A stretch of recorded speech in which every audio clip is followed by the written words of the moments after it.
ወይዘሮ ዝናሽና አምራን ሲያወሩ ሁሉንም ነገር ዳግም ሰምቷቸው እንግዲህ ያለው ነገር ላይ ደርሶበታል። ኑሐሚንም እንደተጠለፈች ሰምቶ በጣም ደንግጧል። ሰላም ጤና ይስጥልኝ ውድ የተከበራችሁ የቻናሌ ቤተሰቦች፣ ይህን ቪዲዮ በምትመለከቱ በቅንነት ላይክ፣ ሰብስክራይብ፣ ሼር እያደረጋችሁ ቤተሰብ ሁኑ። ኑሐሚን ድራማ ቀጣዩን ክፍል ይዤላችሁ መጥቻለሁ። ዳግም ሳሎን ላይ ተቀምጦ አባቴ ነው ተብሎ ተደውሎ የተነገረኝ እሱ ይሄ አባቴ አይደለም እያለ ብቻውን እያወራ ክብሪት ይዞ እየለኮሰ እያጠፋ እያለ እናቱ ትመጣና ደክሞ ካልመሰለኝ ትለዋለች። እሱም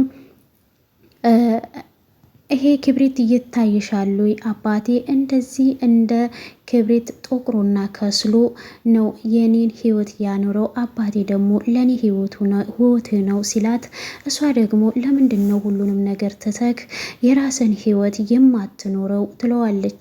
የራሴን ህይወት ልኖር? ድሮም እኮ አባቴን አንቺ እንደማትወጁ ጠንቅቄ ያውቃለሁ ሲላት፣ በእርግጥ አንቺን እናቴ ብዬ ለመጥራት በጣም ይከብደኛል፣ ነገሮች ግን አስገድደው እናቴ ብዬሽ እንድጠራሽ ያደርጉኛል ሲላት፣ እሷ ምንም ነገር እንዲያወራ ስላልፈለገች ከእንግዲህ በኋላ ደግሜም እንዳልጠራሽም ደግሜም እንዳልጠይቅሽ ትፈልጊያለሽ አይደል ብሎ ቢላውን አንስቶ እራሱ ወቅቱ ሊገል ሲል እሷ ቶሎ ብላ ቢላውን ታነሳና ምን ለማድረግ ነው የፈለግከው ስትለው፣ ለምንድን ነው ያተረፍሽኝ? አንቺ ወደሽኝ ወይስ አዝነሽልኝ? ምክንያትሽ ምንድን ነው ሲላት፣ ወይዘሮ ዝናሽም ማውራት ትልቅ ነገር አለኝ ስትለው፣ እሱ ምንም ማውራት አይፈልግም፣ ስለዛ ላይተር እንድታስረዳውና እንድትነግረው ነው የሚፈልገው። እሷ ደግሞ ምን አድርግ ነው የምትለኝ?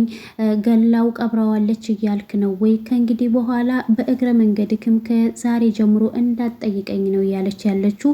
እሱ ግን ከመጠየቅ ወደኋላ እያለ አይደለም። በጣም ነው የሚያሳዝነው። ዳግም እያለቀሰ በእንባ ታጅቦ በሰቆቃ ነው ያለው። አምራንም እንግዲህ እዚህ ጋር ሁሉን ነገር ስላወቀች ቤቱን ሁሉ ምስቅልቅሉን አወጥተዋለች። ናሆምም እንግዲህ ኑሐሚን እንደተጠለፈች ሀያቷ አልሰማችም ነበረ። እቤት ሄዶ ያለውን ነገር ይነግራታል። እሷን በጣም ተናዳ፣ ወይኔ ባፈና በጣም ነው የተደፈርኩት፣ ከመቼም ጀምሮ እንዲህ ተደፍሬ አላውቅም፣ አሁን ልጄን ሄጄ አስመልሳታለሁ ብላ ከቤት ትወጣለች። ናሆምም እንግዲህ ወዲና ወዲህ እየተወረጫጨ አርፈ ተቀመጥ፣ ደግሞ ሌላውን ሳትድን ይሄኛውን ደግሞ ተጨመረብክ ትለዋለች። እሱም ደግሞ እንዴት ነው እሷን የምናስመልሳት? ለምን ወደ ህግ አካል አንሄድም ብሎ ሲላት ለኑሐሚን እህትም፣ እሷም እዚህ ሀገር ላይ ነገሮች የሚፈቱት በፖሊስ ሳይሆን በሀገር ሽማግሌ ነው ትለዋለች። የሀገራቸው ደግሞ ያው ክፍለ ሀገር እንደሚታወቀው ነገሮች የሆነ ችግር ሲፈጠሩ በመነጋገር እና በመወያየት ነው የሚፈቱት። አምራን እንግዲህ ከቤት እንድትወጣላት ስለምትፈልግ እሷም ነገሮችን ሁሉ ካበለሻሸችና የምትፈልገው ደረጃ ላይ ከደረሰ በኋላ የዲኤንኤ ውጤትም የልጇ እንዳልሆነ ናሆምም የዛ ቤት ልጅ እንዳልሆነ ስትነግራት በምሳሌና በተረት አድርጋ ነው የነገረቻት። በሚገባት መልኩ እንግዲህ ወይዘሮ ዝናሽም ይሄንን ስትሰማ በጣም ነበር እየተበሳጨችው እየተናደደችው። የቤታቸውን ትልቅ ገበና ችግር እያወጣች እየፈለፈለች እዚህ ላይ ደርሳለች። እንግዲህ አምራንም ከቤት ስትወጣ በይ እንግዲህ ቻው አማቴ ትናፍቅኛለሽ ስትላትም መቼም ቢሆን አልናፍቅሽም ሞቼም ቢሆን አልናፍቅሽም ስትላት፣ እሷም ደግሞ ከወጣችላት በኋላ ቁጭ ብላ ታስብና ዝናሽ እችን ልጅ የሆነ ነገር ካላደረግሽ መቼም አትፋታሽም እያለች እያለ ራሷን ስታወራ ተመልሳ ትመጣና አምራን በነገራችን ላይ እኔ ላይ የሆነ ነገር ለማድረግ ብትሞክሪ ሌላው ቅጂ ቪዲዮ ደግሞ በሌላ ሰው አለ እማጋ እንደሚደርስ ደግሞ ጠንቅቀሽ ታውቂያለሽ ስትላት፣ ወይዘሮ ዝናሽም ይሄንን እንደማታደርጊ እርግጠኛ ነኝ ትላታለች። አምራንም በእኔ ስለተማመንሽ በጣም አመሰግናለሁ። እንግዲህ አንቺ ደግሞ እኔ በአንቺ ገንዘብ ሀብታም ሆኜ አንቺ ደግሞ ደሃ ሆነሽ ልንገናኝ እንችላለን። ቤቻው አማቴ ተናፍቂኛለሽ ብላት እያሾፈችባት ትወጣለች። እሷ እንደወጣችም ዳግም የሚመጣና አሁን ላይ ገባኝ እናንተ ስለምታወሩትና ስለምትደራደሩት ነገር ሁሉንም ሰምቻለሁ ይላታል። ዝናሽን በጣም ትደነግጥና እንዲህ በር ላይ ሆነክ እያዳመጥከን ነበረ ወይ ብላ ስትለው አዎ አሁን ብቻ ሳይሆን ማታ ራሱ ስታወሩ ሁሉንም ነገር ሰምቻለሁኝ። ስለምን አክሲዮን ነው ለአምራን የምትሰጫት ሲላት ምንድን ነው የምትቀባጥረው ብላ ስትጮህበት እሱም ደግሞ እሺ አክሲዮኑን እንኳን ተይው እሺ ስለ ናሆም እናውራ እንዴ ናሆምን ከየት ነው ያመጣችሁት የማን ልጅ ነው ለዚህ ነው ለካ የምትጠይው ይላታል። እንዴት አንዲት ድርሻ እንኳን ከአክሲዮን የለውም ለካ የእናንተ ልጅ ስላልሆነ ነው ሲላትም አንተ ዝም በል የዝችን የሴጣን ወሬ ይዘክ ምንም ነገር አትጠይቀኝ እኔ ናሆምን የምወደው ልጄ ነው ብላ ስትለውም አረባክሽ ይልና እንትን ይላታል። ምክንያቱም የሚያወሩትን እንዳለ ነገር ሰምቷል።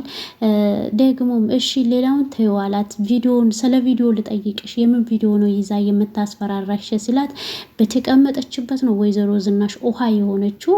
እናም እሱም እዚህ ላይ እያወራት እያለ አምራን ደግሞ ቀጥታ ስልክ እንግዲህ ከቤት እንደወጣች ነበረ ለናሆም የደወለችለት። ለናሆም ደውላ ከቤት እንዳስወጣቻት እናቱ ትነግረዋለች። ለምንድን የወጣሽው እማዬ ይሄን አደረገች ወይ ብሎ ሲላትም አዎ አይንሽን እንዳላይሽ ብላ ነው ከቤት እያስወጣችኝ ትለዋለች። እሱም እማዬ ይሄን አታረግም ሲላት አረ አድርገዋለች ትለዋለች መልሳ። ከዛን እንኳን ይለኔም ይሻላል ይላታል። እንዴ እኔ ከቤት ስወጣ ትወዳለህ ወይ ስትለው አዎ እዚህ ላይ እኔ በጭንቀት ከምፈነዳ እናንተ ጋር ላስብ እዚህ ጋር ለራሴ ችግር ተፈጥሯል ሲላት የምን ችግር ነው ደግሞ አንተ ጋር እየተፈጠረው ትለዋለች። ኑሐሚንን እኮ ወሰዷት አገቷት ሲላት ምን ትለውና አዎ አገቷት። አይ ማንም ሰው እኮ የሚወደውን ሰው ማንም እንዲነካበት አይፈልግም የኔም ባል ቢሆን እኮ ተጠልፏል ስትለው አንቺ ቢያንስ እንኳን አትደነግጭም ወይ ምን አይነት ደንዳርናና ጨካኝ ልብ ነው ያለሽ ሲላት እሷም ደግሞ እናትህ ደግሞ በጣም ከባድ ነገር ትነግርካለች ስለዚህ አስደንጋጩን ዜና ለመስማት ዝግጁ ሆን ትለዋለች። ምንድነው የተፈጠረው አባቴ ሰላም አይደለም ወይ ብሎ ሲላትም አባቴ ያልከው ብላ ትለዋለች። ምክንያቱም እሷ እዛ ቤት የነሱ ልጅ እንዳልሆነ እርግጠኛ ሆና ነው እየተሰበች ያለችው። እሱ ደግሞ በጣም ይደነግጥና እንድትነግረው ይፈልጋል። ነገር ግን እሷ ልትነግረው አልፈለገችም። ስልኩን ትዘጋና ትወጣለች። ልክ እሷ እንደወጣች ወይዘሮ ዝናሽ ትደውልለትና ሄሎ ስትል ድምፁ በጣም ስለተቀየረ ምን ነው ልጄ ሰላም አይደለክም ወይ ብላ ስትለው አሁን እኮ አምራን ደውላልኝ ምንድነው አስደንጋጭ ዜና ትነግርሃለች ብላኛለች እናትክ ምንድነው የተፈጠረው አባቴ ሰላም አይደለም ወይ ሲላት እሷም ከዚች ሴጣን ከሆነች ልጅ ራቅ እባክክ ልጄ እኔ የምልክን ነገር ስማኝ እኔን የምትወድ ከሆነ ይሄው በሷ ምክንያት ቤቱ ሁሉ ሰላም አጥቷል ተበጥብጧል ትለዋለች። ከዛም በኋላ እሱን ሳታሰማው ሳታስጨርሰው ነው አሁን ላይ ጆሮ ላይ የዘጋችው ወይዘሮ ዝናሽ አሁን ላይ የማትወጣው ነገር ውስጥ ነው እየገባችው። ሚስኪን አሁን ላይ እያሳዘነችኝ ነው። ምክንያቱም ባለማሰብ የተራመደችው ነገር ዋጋ እያስከፈላት ነው። እንግዲህ እናናይም ወደ ቤት ስትመለስ ያው እንግዲህ ልጇን አላገኘችም። ኑሐሚንም ደግሞ አንተን ወንዳ አጥር ባስቀመጣት ቦታ ላይ እየጮኸች ነበረ። እሱም እየጮኸች እባካችሁ ድረሱልኝ አስፈቱኝ እያለች ነበረ። ወንዳ አጥርን ስታዩ በጣም ተደነግጥና በክብር ላግባሽ ስልሽ እንግዲህ ቤተሰቦችሽ አዋርደው እንደመለሱኝ እኔ ደግሞ እዚህ ጋር አዋርድሻለሁ ይላታል። አዋርጄ ለቅሻለሁ ሲላት እሷም እባክህ በፈጠረክ እንደዚህ አታድርግ እያለችው እያለ እየለመነችው እያለ ቀበቶውን እየፈታ እያለ ድንገት ጨቅሌ ይመጣበታል። ጨቅሌ እንግዲህ ወደ ቤት ይመጣና አሁን የምታደርገውን ነገር እንዳታደርግ ሌላ ዋጋ ታስከፍለናለክ ሲለው ለምንድን ነው የገባከው? እኔ ከሚስቴ ጋር የፈለኩትን ነገር ማድረግ መፍትሄ ነው። ማን ምን ያመጣል? የእናቴ ልጅ ነው አልሰማም ይለዋል። እሱም አሁን ላይ አንድ ጊዜ ብቻ ስማኝ በጣም ችግር ተፈጥሯል ይለዋል። ለምኖት ይዞት ይወጣል። ይዞት ሲወጣ አሁን ላይ ልጅቷን ወደ መጣችበት መልሳት እኛን ሁሉም እየፈለገን ነው ያለው ሲለው ወንድ አጥርም አንተ ካልተናገርክ እኔ እዚህ እንዳለው ማንም አያውቅም ሲል ሁሉም ሰው እኮ አንተ የኑሐሚን ጠላት እንደሆንክ የሚያውቁት አንተን ብቻ ነው። ከከተማ የመጣች ልጅ ሀገሪቱን ልታለማ የመጣች ልጅ እንዴት ያስራል ብሎ ሁሉም እየፈለጉ ነው። እናትም ታስራለች ሲለው እንዴ የኔን እናት ማንም የሚያስራት ብሎ እንትን ሲል አጎቴም ታስረዋል ብሎ ይለዋል። እሱም እንግዲህ እኔ እሷን ክብሯን ከወሰድኩኝ ማንም ሰው አሚን ብሎ ይሰጠኛል ነው ያለው። ኑሐሚን ደግሞ እዚህ ጋር ሲስተም ተጠቅማበታለች። እሱ በፊት ክፍለ ሀገር እያለች 3 ሰዎች እንደደፈሯትና ከዛም በኋላ አባቷ አውቶ እንደ ጣላት ከዛም በኋላ መሄጃ አታ ደግሞ እሷ መሸታ ቤት ወይም ቡና ቤት ተቀጥራ እንደሰራች ነግረዋለች። እሱም ወይኔ ወንድ አጥር እንዳሁንም ተዋርጄ አላውቅም እያለ ነው። ድንግል እንዳልሆነች ደግሞ ጨቅሊ እየነገረው ይገኛል። እንኳን አንተ የምትፈልገው የምታስበው ነገር እንደሌለ ነግርሃለሁ፣ ምክንያቱም የምትፈልገው እቃ እዛ ሸለፈቱ ጋር ነው ያለው ይለዋል። ናሆም ነው እንግዲህ ክብሯን የወሰደው ብሎ ነው የሚያስበው። ኑሐሚንም ባለችበት እንደታሰረች ነው። ዳግምም እንግዲህ አምራንን ሊያናግራት ሄዶ ያለውን ነገር ሲጠይቃት እሷ ግን ልትነግረው አልፈለገችም። ዳርዳር እያለች ነው አንዳንድ ነገሮችን የነገረችው። ጠበቃ አድርጎ ሲይዛት ስለ ኑሐሚን መታሰር ትነግረዋለች። ኑሐሚን እንደታሰረች እና እንደታገተች እሱም በጣም ይደነግጥና ለናሆም ደውሎ ሲጠይቀው ናሆምም እንደታገተች ይነግረዋል። እንግዲህ ድራማው የተጠናቀቀው እዚህ ላይ ነው። ዳግም አንደኛ አባቱን አጥቷል፣ ሁለተኛ ደግሞ ኑሐሚንን በጣም ነው የሚያፈቅራት። እሷ ያው ልቧ ያለው ናሆም ጋር ቢሆንም በጣም የሚያሳዝን ነገር ነው እሱ ያለበት ሁኔታ በጣም ያሳዝናል። ኑሐሚን ተፈታ የእውነት የማን ትሆናለች? የናሆም ወይስ የዳግም ወይስ ወንድ አጥር እዛው ያስቀይራታል?